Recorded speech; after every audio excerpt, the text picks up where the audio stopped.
Hi friends, welcome to my channel last bench voice over. நான் உங்கள் சகி. இன்னைக்கு நான் என்ன படம் கொண்டு வந்திருக்கேன்னு பார்த்தீங்கன்னா, தனுஷ் நடிப்பில் வெளியான கரை படம் தான். ஒன்லைன் ஸ்டோரி என்னன்னா, ஹீரோ ஒரு திருடன். ஹீரோயினி வாழ்க்கையில் வந்ததுக்கு அப்புறம் தான் ஹீரோவே திருந்தி வாழணும்னு நினைக்கிறாரு. ஆனால் என்ன பண்ண முடியும், வறுமை வாட்டி வதைக்குது. ஒரு கட்டத்தில் அப்பா கிட்ட ஹெல்ப் கேட்கலான்னு சொல்லிட்டு போறாரு. திரும்பவும் அவர் திருடனாவே மாறிடுறாரு. ஹீரோவுக்கு என்னாச்சு, ஏன் திருடணும்னு முடிவெடுக்கிறாரு. இதுதாங்க மீதி ஸ்டோரியே. சரி வாங்க வீடியோக்குள்ள போலாம். ஸ்டார்டிங் சீன்லயே நம்ம ஹீரோ ஒரு வீட்டுல திருடிட்டு இருக்காரு. கூடவே அவரோட தம்பியும் இருக்காரு. இவங்க ரெண்டு பேரும் நகையை திருடிட்டு இருக்காங்க. வீட்டுல இருக்கவங்க வீட்டுக்கும் வந்துடுறாங்க. வீட்டுக்குள்ள யாரோ திருடிட்டு இருக்கதை பார்த்துட்டு வேகமா ஓபன் பண்ணிட்டு வராங்க. இந்த பக்கம் தம்பியோ, முதல்ல நீ தப்பிச்சு போய் என்ன காப்பாத்து அப்படின்ற மாதிரி ஹீரோவும் தப்பிக்க வைக்கிறாரு. தம்பியோ தப்பிச்சதுக்கு அப்புறம் எப்படியாவது ஹீரோவை காப்பாத்துவான்னு பார்த்தா அவன் பயத்துல ஓடியே போயிட்டான். ஹீரோவுக்கு வேற வழியே கிடையாது. அந்த நகையெல்லாம் எடுத்துக்கிட்டு இவங்க கூட சண்டை போட்டு வீட்டுக்கு பக்கத்துல இருக்க கொல்லப்புறத்து வழியா போலாம்னு சொல்லிட்டு முடிவெடுக்கிறாரு. பார்த்தா ஊரு ஜனமே அங்கதான் நிக்குது. வேற என்ன, ஹீரோ நல்லா வசமா மாட்டிக்கிட்டாரு.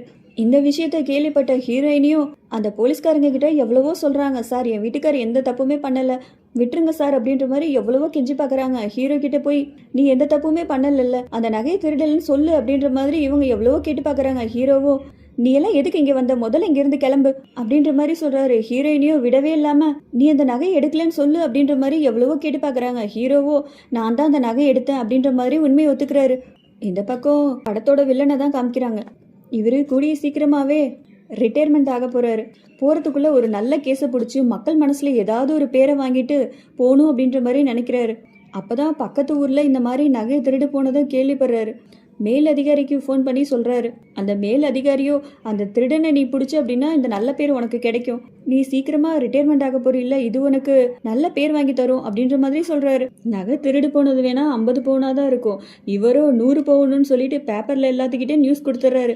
ஹீரோ பார்த்து இந்த செய்தியெல்லாம் நாளைக்கு பேப்பர்ல வரும் அப்படின்ற மாதிரி ரொம்ப பெருமையா பேசிட்டு இருக்காரு. உடனே ஹீரோவும் சார் சார் ரொம்ப தப்பு சார் அப்படின்ற மாதிரி சொல்றாரு. உடனே போலீஸ்காரரு ஓங்கி ஹீரோ ஒரு எத்து விட்டுட்டு சரி எது தப்பு எதுன்னு நீ எனக்கு சொல்லி தரியா அப்படின்ற மாதிரி ஒரு அடியை போட்டு உட்கார வைக்கிறாரு. நாளைக்கு பேப்பர்ல வரும், தான் பேரு எப்படி பெருமையா வரும், எப்படி எல்லாம் பேசுவாங்க அப்படின்ற மாதிரி இவரோ பகல் கனவு கண்டுட்டு இருக்காரு. ஹீரோவோ போலீஸ் அசந்த நேரமா பார்த்து அவங்கள அடிச்சு போட்டு அங்கிருந்து தப்பிச்சிடறாரு. 6 மாசம் கழிச்சு ஹீரோவும் ஹீரோயினியும் ஒரு கிராமத்துல ஒரு ஹோட்டல் வேலையை செஞ்சுட்டு இருக்காங்க. ஹீரோ ஹீரோயினியை பார்த்து நான் ஒரு திருடன்னு தெரிஞ்சதுக்கு அப்புறமும் என் கூட இருக்கியே, ஏன் என்னை விட்டுட்டு போகணுன்னு உனக்கு தோணலையா அப்படின்ற மாதிரி கேட்குறாரு. உடனே ஹீரோயினியோ எனக்கு தோணுச்சு, ஆனால் நீ திருந்திட்டேன்னு சொல்றியே, உனக்கு ஒரு வாய்ப்பு கொடுக்கலான்னு நினச்சேன் அப்படின்ற மாதிரி சொல்கிறாங்க. இவங்க 2 பேரும் எவ்வளவோ பகலில் கஷ்டப்பட்டு வேலை செஞ்சாலும் காசே பத்தலை. அந்த ஓனர் கிட்ட போய் ஹீரோவும் கேட்குறான், சம்பளத்தை கொஞ்சம் ஏற்றி கொடுங்களேன் அப்படின்ற மாதிரி ஹீரோ கேட்குறான். நீங்கள் வந்தே 6 மாதம் தான் ஆச்சு, இன்னும் 1 வருஷம் ஆகட்டும் அப்படின்ற மாதிரி ஓனரும் தட்டி கழிக்கிறாரு. வீட்டுக்கு வந்து பார்த்தா வீட்டில் அப்படியே மழை பெஞ்சு ஒழுகுது, படுக்கிறதுக்கு கூட இடம் இல்லை. வறுமை ஹீரோவை அப்படியே வாட்டி வதைக்குது. ஹீரோயினியை பார்த்து நம்ம ஏதாவது ஹோட்டல் பிஸ்னஸ் ஆரம்பிக்கலாமா அப்படின்ற மாதிரி கேட்குறாரு. உடனே ஹீரோயினியோ ஏது காசு அப்படின்ற மாதிரி கேட்குறாங்க. நம்ம வேணா பேங்க்ல போய் ட்ரை பண்ணி பார்க்கலாமா அப்படின்ற மாதிரி சொல்லி 2 பேரும் பேங்க்குக்கு போறாங்க. பேங்க்ல இருக்கிறவங்களோ உங்களை நம்பி எப்படிப்பா நாங்க இவ்வளோ பெரிய அமௌண்ட் தர முடியும் அப்படின்ற மாதிரி சொல்றாங்க. ஹீரோ சார் என் ஊர்ல 8 ஏக்கர் நிலம் இருக்கு, அந்த பத்திரத்தை வாங்கி வச்சோம்னா கண்டிப்பா எனக்கு லோன் தருவீங்களா அப்படின்ற மாதிரி கேட்குறான். உடனே அவங்களும் கண்டிப்பா தருவோம்ப்பா அப்படின்ற மாதிரி சொல்றாங்க. ஹீரோவும் ஹீரோயினியும் 2 பேரும் ஊருக்கு போறாங்க. ஹீரோவோ ஹீரோயினியை லாட்ஜில் தங்க வச்சுட்டு இவர் தனியா ஊருக்குள்ள போறாரு. இவர் ஊருக்குள்ள வர்றதை பார்த்துட்டு ஹீரோவோட மாமா அவரை வந்து அப்படியே கட்டி பிடிப்பாருன்னு பார்த்தா ஹீரோவை போட்டு ஓங்கி ஒரு அப்ப விடுறாரு. சின்ன வயசுல காசு பணத்தை திருடிட்டு ஓடி போனேன், இப்ப எதை திருடுறதுக்காக வந்திருக்க, மரியாதையா இங்கிருந்து போயிரு, நானாவது உன்னை அறையோட விட்டேன், உங்க அப்பனா இருந்தா அப்படின்னு வச்சுக்கவேன் உன்னை கொன்னே போட்டிருப்பான் அப்படின்ற மாதிரி சொல்றாரு. ஹீரோவுக்கு புரிஞ்சிருது, ஆஹா மாமாவே இவ்வளவு கோவமா இருக்காருன்னா இத்தனை வருஷம் கழிச்சு இந்த கோவம் தீரல, அப்பா என் பேர்ல எப்படி கோவமா இருப்பாருன்னு தெரியலையே அப்படின்ற மாதிரி யோசிச்சுட்டு திரும்பவும் பஸ் ஏறுறான். அப்பாவை பார்க்காமலே அந்த இடத்துல தான் ஹீரோவோட அப்பா ஹீரோவை பார்த்துறாரு. ஹீரோவும் பார்த்து அப்படியே ஷாக் ஆயிடுறான். எங்க திரும்பவும் பழசெல்லாம் அதாவது மறக்காம ஏதாவது பண்ணிட போறாரோன்னு பயந்துட்டு இருப்பான். ஹீரோவோட அப்பாவோ எப்படிப்பா இருக்க, நல்லா இருக்கியா, பார்த்து எத்தனை வருஷம் ஆச்சு, வா உன்னை பத்தி தான் அம்மா ரொம்ப கவலைப்பட்டுட்டு இருந்தா அப்படின்னு சொல்லிட்டு வீட்டுக்கே கூட்டிட்டு போயிடுறாரு. ஹீரோ பண்ண தப்ப கொஞ்சம் கூட அவர் ஃபீல் பண்றாருன்னு ஹீரோ கிட்ட காமிச்சிக்கவே இல்லை. ஹீரோவோட அப்பாவும் ஹீரோவை கூட்டிட்டு அவரோட இடத்துக்கே போறாரு. தூரத்துல ஒரு டிராக்டர் நிக்குது. அது யாரோடதுப்பா அப்படின்ற மாதிரி ஹீரோ கேட்குறான். இது நம்மளோட தான். பேங்க்குக்காரங்க வீடு தேடி வந்து லோன் கொடுத்துட்டு போனாங்க. நிலத்துல சரியா விளைச்சலும் இல்லாதனால, அதாவது நிலத்தோட பத்திரமும் பேங்க்ல தான்ப்பா இருக்கு அப்படின்ற மாதிரி சொல்றாரு. ஹீரோவுக்கு அப்படியே குண்டு தூக்கி போட்ட மாதிரி இருக்கு. ஹீரோவும் பக்கத்து ஊருக்கு போய் இந்த நிலத்தை வித்தா எவ்வளவுக்கு போகும் அப்படின்ற மாதிரி விசாரிக்கிறாரு. இதை வித்தா 10 லட்சத்துக்கு போகும் அப்படின்ற மாதிரி அவங்களும் சொல்றாங்க. இதை பத்தி ஹீரோயோட அப்பா கிட்ட வந்து ஹீரோ பேசுறாரு. உடனே ஹீரோட அப்பாவுக்கு கோவம் வந்துடுது.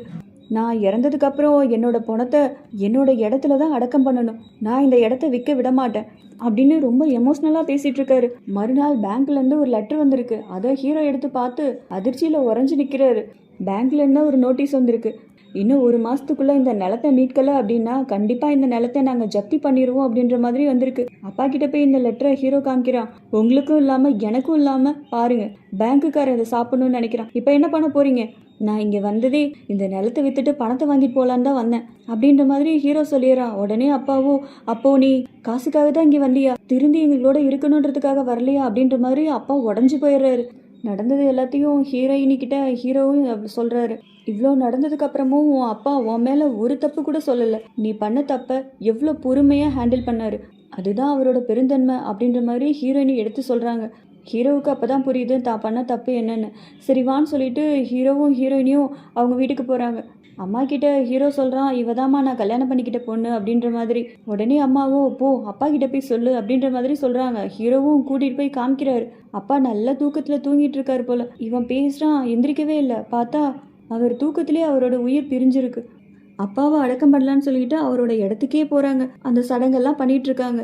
பேங்க்குக்காரங்க அங்கே வந்து தடுத்து நிறுத்திடுறாங்க. இன்னும் 1 மாசத்துல நாங்கள் ஜப்தி பண்ண போகிறோம். நீங்கள் என்னடானா இந்த நிலத்துல அடக்கம் பண்ணுறீங்க, இதெல்லாம் பண்ணக்கூடாது அப்படின்ற மாதிரி சொல்லிடுறாங்க. மறுநாள் ஹீரோவோட மாமாவும் ஹீரோவும் பேங்க்ல போய் பேசுகிறாங்க. பேங்க் மேனேஜரோ கடன் அடைக்க துப்பு இல்லை, இவ்வளோ வாய்க்கிழிக்க பேசுகிறீங்களா அப்படின்னு சொல்லிட்டு ஹீரோவை தப்பாக பேசிகிட்டு இருக்காங்க. ரொம்ப மோசமாகவே பேசுகிறாரு. ஹீரோவும் திரும்பவும் பிளான் பண்ணுறான். அப்பாவோட கடனை அடைக்கணும், அப்பாவை அந்த இடத்துல அடக்கமும் பண்ணணும். திரும்பவும் ஹீரோ திருடனாவே மாற ஆரம்பிக்கிறாரு. அந்த பேங்க்ல எப்படியாவது நம்ம கொள்ளை அடிக்கணும் அப்படின்னு சொல்றாரு. கூடவே மாமாவும் சேர்ந்துக்கிறாரு. ஃபர்ஸ்ட் திருட்டில் ஒரு பையன் ஓடி போனால, அவனும் திரும்ப வந்துடுறான். அன்னைக்கு நான் பயத்தில் ஓடி போயிட்டேன், என்னை மன்னிச்சிருங்க அப்படின்ற மாதிரி ஹீரோ கிட்ட மன்னிப்பு கேட்குறான். ஹீரோவும் சேர்த்துக்கிறான் அவனை. ஹீரோவோ முதல்ல அப்பாவை ஜிஹெச்ல ஒரு அனாதை பணமாக காமிக்கணும். அங்கே இருக்கவங்களும் வெறும் 8 நாள் தான் உனக்கு டைம், 8 நாளுக்குள்ளே வந்து இவரை நீங்கள் கூப்பிட்டுக்கல அப்படின்னா, அதாவது அடக்கம் பண்ணலை அப்படின்னா நாங்களே எரிச்சிருவோம் அப்படின்ற மாதிரி சொல்லிடுறாங்க. ஹீரோவுக்கு வேறு வழியே இல்லை. இந்த 8 நாளுக்குள்ளே ஏதாவது ஒன்று பண்ணணும் அப்படின்ற மாதிரியே நினைக்கிறான். அம்மா கிட்டேயும் ஒய்ஃபுக்கிட்டேயும் பேசி எப்படியோ சமாளிச்சிடுறான். ஹீரோவோட மாமாவா பணக்கார வேஷம் போட்டு பேங்க்ல போய் நோட்டை விடுற மாதிரி, அதாவது டெபாசிட் பண்ணுறோம் அப்படின்ற மாதிரி அங்கே என்னென்ன இருக்குது அப்படின்றத தெரிஞ்சுக்கிறதுக்காக வேஷம் போட்டு அங்கே உள்ளே நுழைஞ்சிருக்காங்க. அந்த பேங்க் மேனேஜர் கிட்ட, நான் இந்த பேங்க்ல வெறும் 10 லட்சம் தான் டெபாசிட் பண்ணணும்னு நினைக்கிறேன், ஆனால் இந்த பேங்க் அவ்வளோ ஒர்த்தா அவ்வளோ பாதுகாப்பாக இருக்குமா அப்படின்ற மாதிரி மாமா கேட்குறாரு. உடனே பேங்க் மேனேஜரோ, நீங்கள் கவலையே படாதீங்க, இந்த டேபிள் கீழே ஒரு பட்டன் இருக்குது, அந்த பட்டனை நாங்கள் அமுத்தணும் அப்படின்னா இது டைரெக்டாக போலீஸ் ஸ்டேஷனுக்கே போகும், அதை பார்த்துட்டு போலீஸ் எல்லாம் வந்துடுவாங்க, நீங்கள் கவலையே படாதீங்க, பாதுகாப்பாக தான் இருக்கும் அப்படின்ற மாதிரி சொல்கிறாங்க. ஹீரோவும் மறுநாள் நைட்டு அந்த பட்டனுக்கு போகிற அந்த லைனை அப்படியே கட் பண்ணி விட்டுறான். ஹீரோவும் பேங்க்கில் போய் பணத்தை அப்படியே தேடி பார்க்குறான். பார்த்தா பணம் எங்கேயுமே இல்லை. ஒரு பெரிய லாக்கரில் லாக் ஆகிருக்கு. இதுக்குள்ளே தான் கண்டிப்பாக பணம் இருக்கும் அப்படின்னு சொல்லிட்டு எவ்வளவோ ட்ரை பண்ணி பார்க்குறான். ஓப்பனே பண்ண முடியல. மாமாவோ, டே சத்தம் வெளியில் கேட்குது, முதல்ல வான்னு சொல்லிட்டு கூட்டிகிட்டு போயிடுறாரு. ஹீரோவோ, அந்த பணத்தை லாக் பண்ணி வச்சுருக்காங்க, நம்மளால எதுவுமே பண்ண முடியாது, இதுக்கு வேற ஏதாவது ஐடியா பண்ணணும், நம்ம வேணா பகலில் ட்ரை பண்ணி பார்க்கலாமா அப்படின்ற மாதிரி சொல்கிறான். உடனே மாமாவும் அந்த பையனும், என்னது பகல்லையா, கண்டிப்பாக நம்ம மாட்டிப்போம் அப்படின்னு சொல்கிற மாதிரி பயப்படுறாங்க. அப்பாவை அடக்கம் பண்ணணும், நமக்கு நாள் கம்மியாக தான் இருக்குது, ஏதாவது ஒன்று பண்ணியே தான் ஆகணும் அப்படின்ற மாதிரி ஹீரோவும் சொல்லிடுறான். திரும்பவும் ஹீரோ பகலில் போய் லாக்கரில் இருக்கிற 3 லட்சத்தை, அவனுக்கு தேவையான கடன் அடைக்கிறதுக்கு மட்டும் 3 லட்சம் மட்டும்தான் ஆகும், அந்த 3 லட்சத்தை மட்டும்தான் எடுத்துகிட்டு போகலான்னு நினைக்கும் போது கரெக்டாக ஒரு போலீஸ் ஆஃபீஸர் வந்துடுறாரு. உடனே ஹீரோவோ பேங்க் மேனேஜர் மாதிரி வேஷம் போட்டு போலீஸ்க்கு சந்தேகம் வராத மாதிரி நடிக்க ஆரம்பிக்கிறாரு.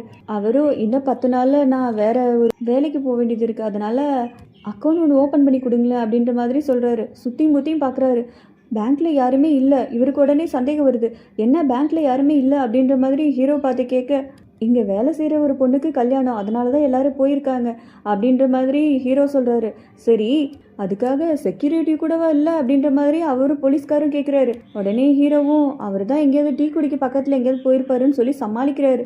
என்னடா இது, சுற்றி இருக்கவங்கலாம் எங்கடா போனாங்க அப்படின்ற மாதிரி பார்த்தா ஹீரோ எல்லாத்தையும் ஒரு ரூமில் அடைச்சி வச்சிருக்காரு. போலீஸ் வந்திருக்கிறத பார்த்துட்டு ரூமில் இருக்க ஒருத்தன் ஏதாவது ஒரு சிக்னல் கொடுத்தா நாங்கள் இங்கே தான் மாட்டியிருக்கோன்றதை தெரியணுன்றதுக்காக என்னென்னமோ பண்ணி பார்க்குறான். முடியல, தொப்புன்னு கீழே விழுந்துடுறான். சத்தத்தை அப்போ கேட்டுட்டு போலீஸோ என்ன சத்தம் அப்படின்ற மாதிரி கேட்குறாரு. மாமாவோ இந்த பக்கம் பணத்தை எடுக்க வர மாதிரி, நான் தான் சார் தெரியாமல் இடிச்சுக்கிட்டேன் அப்படின்ற மாதிரி சொல்லி ஏதோ சொல்லி சமாளிக்கிறாரு. ஒரு வழியாக இவங்க நல்லபடியாக திருடிட்டு வந்துடுறாங்க. பேங்க்கில் திருடு போன விஷயம் நம்ம வில்லனுக்கு எப்படியோ தெரிய வருது. இதுக்கும் ஹீரோ தான் காரணமாக இருப்பானோன்னு சொல்லிட்டு வந்துடுறாரு. ஹீரோ திருடிட்டு போனது வெறும் 3 லட்சம் மட்டும்தான். இங்கே அந்த பேங்க் மேனேஜரும் 5 லட்சமாக காமிக்கிறாரு. மீதி இருக்கிற இந்த 2 லட்சத்தை நம்ம பேங்க் மேனேஜர் தான் ஆட்டையை போட்டிருப்பாரு. இந்த பக்கம் போலீஸ்காரங்க எல்லாம் வந்து செக் பண்ணிட்டு இருக்காங்க. கவலையப்படாதீங்க, சீரியல் நம்பரை வச்சு நம்ம பிடிச்சிடலாம் அப்படின்ற மாதிரி சொல்கிறாங்க. கரெக்டாக அந்த இடத்துக்கு ஹீரோவும் பணத்தை எடுத்துகிட்டு வந்திருக்கான்.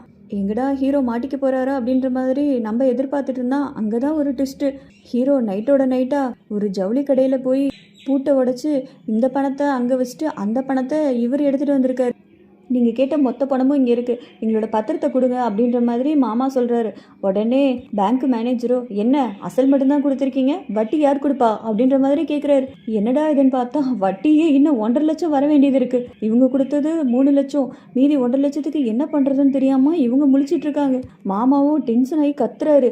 உடனே ஹீரோவோ போலீஸ்காரங்க இருக்காங்க, தயவு செஞ்சு அமைதியாருன்னு சொல்லிட்டு மாமாவை இந்த பக்கம் கூட்டிகிட்டு வந்துடுறாரு. வந்த வில்லனும் என்ன பேங்க்ல அவ்வளோ பணம் இருக்கு, அதெல்லாம் எடுக்காம வெறும் 5 லட்சத்தை மட்டும் குறிப்பாக எடுத்துகிட்டு போகிறதுக்கான காரணம் என்ன? கண்டிப்பாக அந்த பணம் அவனுக்கு ரொம்ப தேவையாக இருந்திருக்கும். எனக்கு என்னமோ சந்தேகமாக இருக்குது. இந்த பேங்க்ல யாராவது லோன் எதுவும் வாங்கியிருக்காங்களா, இல்லை ஜப்தி பண்ணுற மாதிரி யாராவது இருக்காங்களா சொல்லுங்க அப்படின்ற மாதிரி ஒரு லிஸ்ட்டே கேட்டிருக்காரு. பேங்க் மேனேஜரோ சரி சார் தரேன் அப்படின்ற மாதிரி சொல்கிறாரு. ஹீரோவும் நிலத்தை எப்படியும் மீட்க முடியலையே, என்ன பண்ணுறது, திரும்பவும் பேங்க்கில் போய் கொள்ளையடிக்கணுன்ற மாதிரி நினைக்கிறாரு. இந்த பக்கம் வில்லனும் சும்மா இல்லாமல் எமர்ஜென்சிக்கு ஒரு பட்டன் இருக்குல்ல, அந்த பட்டனுக்கு போகிற அந்த லைனை கட் பண்ணி விட்டுருக்கதா பார்த்துடுறாரு. கண்டிப்பாக போன திருடன், பணத்தை எடுத்துகிட்டு போன திருடன் கண்டிப்பாக திருடுவான். இதே மாதிரி மெத்தடில் கண்டிப்பாக திருடுவான். அப்போ நம்ம இவனை பிடிச்சிடலாம் அப்படின்ற மாதிரி வெயிட் பண்ணிகிட்டு இருக்கான். இந்த பக்கம் ஹீரோவோ அடுத்த பேங்க்கில் போய் திருடணுன்றதுக்காக ரெடி ஆகிட்டு இருக்கான். கரெக்டாக காலிங் பெல் அடிக்குது. யார் அது அப்படின்னு பார்த்தா பேங்க் மேனேஜரு. ஹீரோவுக்கு ஒரு மாதிரி அதிர்ச்சியாகி நிற்கிது. என்ன சார் நீங்கள் இந்த பக்கம் அப்படின்ற மாதிரி கேட்குறான். நீ தான் அந்த பேங்க்கில் கொள்ளையடிச்சதுன்றது எனக்கு தெரியும். போலீஸ்காரங்க அந்த லிஸ்ட்டை கேட்கும்போது அந்த பேரில், அதாவது அந்த லிஸ்ட்டில் உன் பேரை வராமல் பார்த்துக்கிட்டது நான் தான். அதுக்கு நீ ஏதாவது ஒன்று பண்ணணுமே அப்படின்ற மாதிரி கேட்குறாரு. உடனே ஹீரோவோ என்ன சார் அப்படின்ற மாதிரி இவன் கேட்குறான். நீ இப்போ இந்த மாதிரி பேங்க்கில் திருடினில்ல, இதே மாதிரி எல்லா பேங்க்லேயும் திருடணும். நம்ம 2 பேரும் சேர்ந்து இதை பண்ணலாமா அப்படின்ற மாதிரி அவர் கேட்குறாரு. உடனே ஹீரோவோ முடியாது அப்படின்ற மாதிரி சொல்லிடுறான். இந்த பக்கம் வில்லனும் பக்கத்தில் எந்தெந்த பேங்க் இருக்கோ அந்தந்த பேங்க்ல எல்லாத்துலேயும் எமர்ஜென்சி பட்டன் ஏதாவது கட்டாயிருக்கா அப்படின்ற மாதிரி செக் பண்ணிட்டு இருக்கான். பார்த்தா ஒரு பேங்க்ல கட்டாயிருக்கு. வில்லன் கரெக்டாக இங்கே வருவான். ஹீரோவும் சரியா அதே பேங்க்ல திருடணுன்றதுக்காக போகிறான். ஹீரோவோட தம்பி இருப்பான்ல, அவனை பேங்க்ல போய் ஏதாவது சந்தேகம் வர்ற மாதிரி ஏதாவது நடமாட்டா இருக்கா பாரு அப்படின்ற மாதிரி ஹீரோ அனுப்பிச்சுட்ருப்பாரு. அவனும் சுற்றியும் புத்தியும் போய் பார்த்துட்டு பயந்துட்டு சலான் எடுக்க தான் வந்தேன் அப்படின்னு சொல்லிட்டு ஓடி வந்துடுறான். ஹீரோ கிட்ட போய் சொல்கிறான், நான் பார்த்தேன், ஆனால் ஒரு ஆள் 2 ஆள் நிற்கிறானுங்க, அவங்க வித்தியாசமாக நடந்துக்கிறாங்க அப்படின்ற மாதிரி சொல்கிறான். உடனே ஹீரோவும் கெஸ் பண்ணிடுறாரு. என்னன்னாலும் பரவாயில்ல, நம்ம எப்படியாவது இந்த பணத்தை எடுத்தே ஆகணும் அப்படின்ற மாதிரி ஒரு முடிவோடு இருக்காரு. பேங்க்குள்ளேயும் நுழையிறாரு. கரெக்டாக அந்த இடத்துக்கு வில்லனும் நிற்கிறாரு. அப்போ தான் ஏட்டையா சார் இந்த பேங்க்கில் திருட்டு போல சார், பக்கத்து பேங்க்கில் தான் திருட்டு போயிருக்கு அப்படின்ற மாதிரி நியூஸ் வருது. இதை கேட்ட உடனே ஹீரோவுக்கு ஒரு மாதிரி ஷாக் ஆகுது. ஹீரோ திருடுற மாதிரி அதே பேட்டர்னில் யாரோ திருடி இருக்காங்க. ஹீரோவுக்கு நல்லாவே புரிஞ்சு போயிடுது இது எல்லாமே பேங்க் மேனேஜரோட வேலை தான் அப்படின்னு. பேங்க் மேனேஜரோ ஹீரோவுக்கு கால் பண்ணி, நீ பண்ணாட்டி என்னடா, என்னால் வேற யாரோ வச்சு பண்ண முடியாதா என்ன அப்படின்ற மாதிரி திமிரா பேசிகிட்டு இருக்கான். இவர் தான் பணத்தை எடுத்ததுன்றது தெரிஞ்சு போச்சு. ஹீரோவும் அப்படியே கெஸ் பண்ணி அந்த பணத்தை எங்கே வச்சுருப்பாங்க அப்படின்ற மாதிரி பின்னாடியே ஃபாலோ பண்ணிட்டு போய் அந்த அடியாளுங்கள்ட்ட வேணும்னே பெட்டு கட்டி அந்த பணத்தை எடுக்கணும்னு ட்ரை பண்ணிட்டு இருக்காரு. ஒரு கட்டத்தில் சண்டையே வந்துடுது. அந்த அடியாளுங்களில் ஒருத்தன் ஹீரோவோட தம்பியை கத்தியால் குத்திடுறாங்க. இந்த பக்கம் பணம் இருக்குது, இந்த பக்கம் தம்பியை காப்பாற்றணும். என்ன பண்ணுறதுன்னு தெரியாமல் ஹீரோ முழிச்சிட்டு இருக்கான். சரி பணம் போனால் போயிட்டு போகுது, நம்ம தம்பியை காப்பாற்றலாம்னு சொல்லிட்டு இவன் தூக்கிட்டு ஓடுறான். கிராமத்தில் ஹீரோவுக்கு தெரிஞ்ச ஒருத்தர் இருப்பார். அவர்கிட்ட போய் தம்பி போய் எப்படியாவது காப்பாற்றுங்க அப்படின்ற மாதிரி சொல்லிடுறான். ட்ரீட்மெண்ட்டும் எல்லாத்தையும் ஹீரோயினி எப்படியோ தெரிஞ்சுக்கிறா மாமா மூலியமாக. என்ன திருட மாட்டேன்னு சொன்ன, மறுதிருப்பி ஆரம்பிச்சிட்டியா? எனக்காக இல்லாட்டியும் வரப்போற குழந்தைக்காவது திருடாம இருக்கலாமே அப்படின்ற மாதிரி சொல்றான். அப்பதான் ஹீரோவுக்கே புரியுது ஹீரோயினி பிரெக்னெண்டா இருக்கான்றது. சரி, இதுக்கப்புறம் நான் எதுவும் பண்ண மாட்டேன். அம்மா கிட்ட போய் நடந்த உண்மையெல்லாம் சொல்லிட்டு அப்பாவை அடக்கம் பண்ணுறதுக்கு ஏதாவது முயற்சி பண்ணலாம் அப்படின்னு சொல்லிட்டு இந்த பக்கம் இவங்க கிளம்புறாங்க. அம்மா கிட்ட போய் நடந்தது எல்லாத்தையும் ஹீரோ சொல்கிறான். அம்மாவோ, உன்னால் என்ன முயற்சி எல்லாம் பண்ணியோ அது எல்லாமே பண்ணிட்டு இல்லை, பரவாயில்ல விடு, அப்பாவை நாளைக்கு அடக்கம் பண்ணிடலாம் அப்படின்ற மாதிரி சொல்கிறாங்க. ஹீரோவோ, இல்லைம்மா, நான் இங்கே வந்ததே உங்கள் கூட எல்லாம் சேர்ந்து வாழணுன்றதுக்காக கிடையாது. இடத்த விற்று அந்த பணத்தை வாங்கிட்டு போகணும்னு நினச்சி தான் வந்தேன். இது எதுவும் ஏற்றுக்க முடியாதனால தான் அப்பா செத்து போயிட்டாரு. அப்பா சாகிறதுக்கு நானும் ஒரு காரணம்னு சொல்லி அழுகிறான். அம்மாவும், பரவாயில்ல விடுப்பா, அப்பாவை நம்ம அடக்கம் பண்ணிடலாம் நல்லபடியா அப்படின்ற மாதிரி சொல்கிறாங்க. ஹீரோவும் அந்த வேலையை பார்க்கறதுக்காக போகிறான். போகும்போது தம்பி எப்படி இருக்கான்னு பார்க்கறதுக்காக போகிறான். அங்கே தம்பிக்கு ட்ரீட்மெண்ட் பார்த்துட்டு இருப்பார்ல, அவர் சைட் பிஸ்னஸாக அருவாலாம் செஞ்சு விற்பார். ஹீரோவை பார்த்த உடனே அதே ஊரில் ஷூட்டிங் நடக்குது, இந்த அருவாவை அவங்கக்கிட்ட கொண்டு போய் கொடுத்துறேன் அப்படின்ற மாதிரி அவர் சொல்கிறாரு. ஹீரோவும் அதை வாங்கிட்டு போகிறான். அப்படி கொண்டுட்டு போகும்போது தான் அந்த ஷூட்டிங் ஸ்பாட்டில் 5 லட்ச ரூபா உடனடியாக தேவைப்படுது, பேங்க்லேருந்து எடுத்துகிட்டு வந்துட்டு இருக்காங்க. இதை கேள்விப்பட்ட உடனே ஹீரோவுக்கோ அந்த பணத்தை எடுக்கணும்னு நினச்சிட்டு அவங்க கூட சண்டை போட்டு அந்த பணத்தை வாங்கிட்டு அதே வண்டியில் வந்துட்டு இருக்கான். பார்த்தா வண்டி ரிப்பேர் ஆயிடுச்சு. ஏதாவது உதவி கேட்கலாமேன்னு சொல்லிட்டு வண்டியை ஓரமாக போட்டு ஒரு வீட்டில் போய் உதவி கேட்கலான்னு சொல்லிட்டு நம்ம ஹீரோவும் போகிறான். பார்த்தா அது ஹீரோவோட அப்பாவோட ஃப்ரெண்டோட வீடு. இவரோட நிலைமையே ரொம்ப மோசமாக இருக்குது. ஹீரோவுக்கு அப்போ தான் புரியுது, நம்ம அப்பா மாதிரியே இந்த ஊரில் ஏகப்பட்ட விவசாயிங்க இந்த பேங்க்குனால எவ்வளோ பேர் நம்பி மோசமாயிருக்காங்க. இதுக்கப்புறம் இவங்களுக்கு ஏதாவது ஒன்று பண்ணணும் அப்படின்ற மாதிரி ஹீரோவும் இந்த பக்கம் முடிவெடுக்கிறான். இந்த பக்கம் போலீஸ்காரனும் பேங்க்கில் இதே மாதிரி கொள்ளையடிச்சிட்டு இருக்காங்க. பேங்க் மேனேஜர்கிட்ட நீங்களும் என் கூட வந்தீங்கன்னா கொஞ்சம் சப்போர்ட்டாக இருக்கும் அப்படின்ற மாதிரி போலீஸ்காரர் கூட்டிகிட்டு போகிறாரு பேங்க் மேனேஜரை. பேங்க் மேனேஜருக்கும் அல்லு இல்லை, ஏன்னா ஹீரோவோட பேரை வச்சு தானே இவர் கொள்ளையடிச்சிட்ருக்காரு. உள்ளுக்குள்ள அப்படியே நடுக்கத்தோடையே பயந்துட்டு வராரு. நம்ம வில்லனும் அப்படியே பேங்க்குள்ளே நுழையிறாரு. கூடவே மேனேஜர் வந்துட்டு இருக்கிறத பார்த்த உடனே அந்த கொள்ளையடிக்கிறவனுங்களும், சார் போலீஸும் நம்ம கூட பார்ட்னரா அப்படின்ற மாதிரி கேள்வி கேட்டுறாரு. வில்லனுக்கு அப்பதான் புரியுது, இது எதுவுமே ஹீரோ பண்ணல, ஹீரோ பேரை வச்சுட்டு இவன் தான் பண்ணிட்டு இருக்கான்றது புரிஞ்சிருது. பேங்க் மேனேஜரும் பயந்து ஓடுறான். அப்படி ஓடி வரும்போது வண்டி ஒன்று இடிச்சிருது. உயிர் போகிற நிலமையிலையும், சார் என்னை இதுலேருந்து காப்பாற்றிடுங்க, கொள்ளையடிச்சதுலேருந்து எல்லாரும் ஷேர் பண்ணி பங்கிட்டு எடுத்துக்கலாமே அப்படின்ற மாதிரி இவன் சொல்கிறான். இந்த டீலுக்கும் வில்லனும் ஒத்துக்கிறான். அன்னைக்கு பேங்க்கில் கொள்ளையடிச்சது ஹீரோன்ற உண்மையும் பேங்க் மேனேஜர் சொல்லிடுறான். இதை தெரிஞ்சுக்கிட்ட வில்லனும், அப்போ நீ எனக்கு தேவையில்லைன்னு சொல்லிட்டு மேனேஜரை கொன்னுடுறான். எப்படியாவது ஹீரோவை அப்படியே தூக்கி உள்ளே போடணும்னு வெறியோட இவன் காத்துட்ருக்கான். அப்போ தான் ஒரு ஃபோன் கால் வருது. சார் கொஞ்சம் சீக்கிரமாக வாங்க சார் அப்படின்ற மாதிரி. என்னடா அது அப்படின்னு போய் வில்லன் போய் பார்க்குறான். பார்த்தா பேங்க்குக்கு முன்னாடி எல்லா விவசாயிகளும் அவங்களோட நிலத்தை மீட்கிறதுக்காக எல்லாரும் கியூ கட்டி நின்றுட்டு இருக்காங்க. உடனே போலீஸ்காரரும், அதாங்க வில்லனும், டே இதெல்லாம் திருடின பணம்டா, உங்களோடது கிடையாது அப்படின்ற மாதிரி எவ்வளவோ எடுத்து சொல்கிறான். அது அவங்க கேட்குற மாதிரியே இல்லை. உடனே ஹீரோ திருடின பணத்தில் எல்லாத்தையுமே எடுத்துகிட்டு போய் அந்த விவசாயிங்களுக்கு பங்கு போட்டு கொடுத்துருப்பாரு. சார் இந்த காசு எல்லாமே எங்களோடது, எங்ககிட்ட இருந்து பிடுங்கிதா பேங்க்ல டபுளாக வச்சு இது பண்ணுறாங்க. அநியாயமாக எங்களோட நிலை எங்களை கைவிட்டு போகிறதுக்கு இது ஒரு காரணம் தாங்க சார் அப்படின்ற மாதிரி இவன் எவ்வளவோ சொல்கிறான். போலீஸ்காரனும் ஹீரோ சொல்கிறதும் நியாயமாக தான் படுது, ஆனால் இருந்தாலும் நான் உன்னை விட மாட்டேன்டா அப்படின்ற மாதிரி வெறியோட இருக்கான். சரி, எப்படி பார்த்தாலுமே நீ மக்களுக்கு நல்லதான் பண்ணுற, உன்னை நான் இப்போ தூக்கி உள்ளே போட்டாலும் மக்கள் மனசில் நான் கெட்டவனாக தான் தெரிவேன், உன்னை இப்போ விட்டுட்டோம்னா மக்கள் மனசுல நான் நல்லவனாக தான் தெரிவேன், இது எல்லாத்துக்கும் காரணம் மேனேஜர் தான் அப்படின்ற மாதிரி நான் ஒரு பிம்பத்தை ஏற்படுத்திடுறேன், போதுமா அப்படின்ற மாதிரி சொல்லிடுறான். இந்த வீடியோ உங்களுக்கு பிடிச்சிருந்தா லைக் பண்ணுங்க, ஷேர் பண்ணுங்க, கமெண்ட் பண்ணுங்க. பாய்.